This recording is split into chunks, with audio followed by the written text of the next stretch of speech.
Hey everybody. So it's a beautiful afternoon. I'm out here working on gardening chores again. I would be down in my big garden, but we had a cool front come through last night and this morning that dumped a ton of rain, so the ground is really soggy, and all of my containers with dirt in them are just waterlogged. So I don't want to be out dealing in that right now, so I'm going to work on other chores. I've already transplanted those. Those are those little fingers eggplants that were in this Aerogarden from the last video, and those came out of these cells. And these are the fairy tale eggplant, and they'll get transplanted probably this weekend. This is a little basil. I think it's a globe, spicy globe basil. Again, that'll get transplanted this weekend. And then there's some dill back here.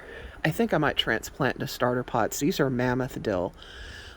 But I may just hold off and transplant those into their permanent pot this weekend. I haven't decided yet, but I brought the Aerogarden out here just in case. So what I'm going to work on, or I'm going to talk to you guys about now, is this little plant and this little plant are something called Corsican Mint, and I love Corsican Mint. And these two little plants are going to go in this pot for this planting. I gotta show you this little thing I put together last summer. It is a terracotta bowl pot with a little statue, a little statue of a fat lady sitting and contemplating life. And I saw this little statue and I could relate to her. You know, she looks like me, and for whatever reason, I could just relate to her. I was like, "Yep, I I see where she's coming from." So I bought this little statue off Amazon and made this little planting. So I'm getting ready to plant the back. So Corsican mint, it's a mint. It's just different from most other mints.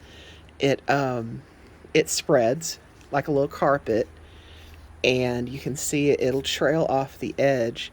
It has these tiny, tiny little leaves. And some people use it for a ground cover plant, especially between stepping stones. And it's a very strongly scented mint. I believe this is the species of mint or variety of mint that's used in creme de menthe liqueur. And it's a very strong, pungent mint. So if you can imagine, I can only imagine what walking on stepping stones and brushing against this, the smell it would bring into the air. So that's pretty cool. If I ever have a stone path, I may try to start a bunch of these seeds and plant it around it to spread, because they spread really easily and they can be invasive. So why I'm using it in a container now. But they're very hard to, well, I shouldn't say they're very hard to start. They're super easy to start in an Aerogarden. The seeds are tiny, tiny, tiny, like the size of dust motes almost. I mean, they're smaller than a grain of sand, a grain of salt. You can barely see them.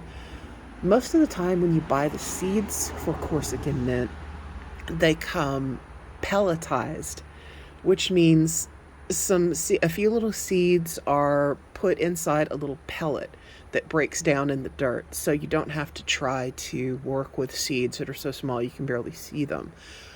But I've just been ordering seeds and just taking a toothpick and picking up a few seeds out of the little baggie and putting them in an Aerogarden sponge, and they grow like mad. So it's fine. Another problem is Corsican mint seeds are hard to find and they're expensive. And this isn't a plant that you can really find in most nurseries. And there were a few nurseries that used to have it probably about 20, 25, 30 years ago, when I used to go hang around with a good friend of mine and we go to all of the little out of the way plant stores. We would see Corsican mint, and I always loved it. And I never could really do anything with it. It would spread a little bit, then it would die off. But I seem to be having better luck with it now. So I've been planting it to go in this.